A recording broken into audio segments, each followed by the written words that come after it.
Mike Turner, the House Intelligence Committee chair, kind enough to join us. Well, isn't that a kick in the pants, Chairman? What'd you make of that?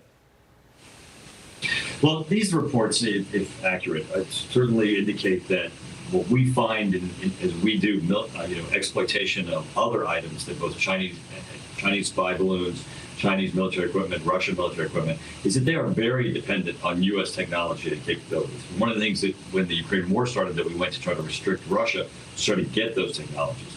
But it really shows that our advanced capabilities are really necessary for both China and for Russia, for the things that they try to do against the United States. Now, for this spy balloon, you have China first saying that this was a weather balloon, and of course it's been publicly confirmed that this was not. This was absolutely a spy balloon that had capabilities to try to take imagery and look at signals across places that it traversed, including areas where it was traveling in the Pacific, and that this was a concerted effort by China to spy on our allies and on the United States.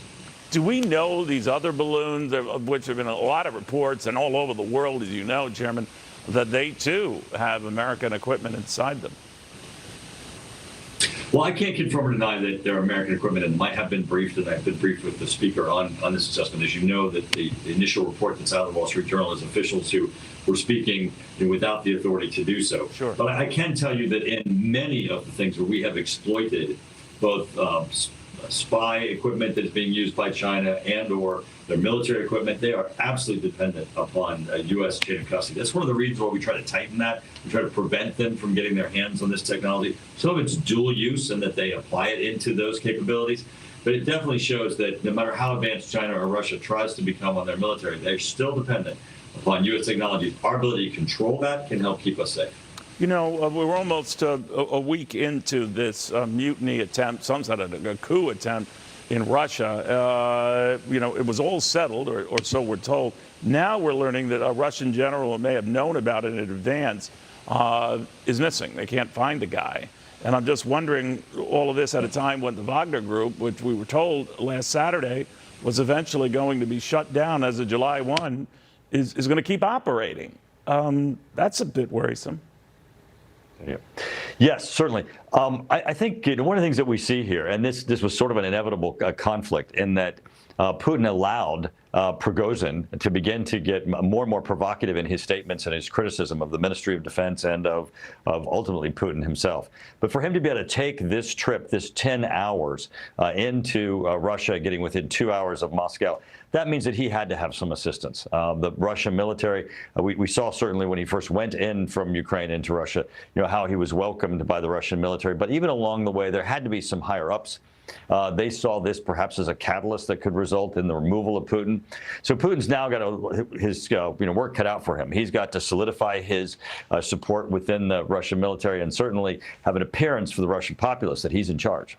What did you make of the former Vice President Mike Pence showing up in Ukraine today, meeting with President Zelensky today? A lot of people are saying in this vacuum, Zelensky has been very aggressive, firing on all fronts, quite literally, to take advantage of the Russian absence there, or the Russian power vacuum there. What do you make of it?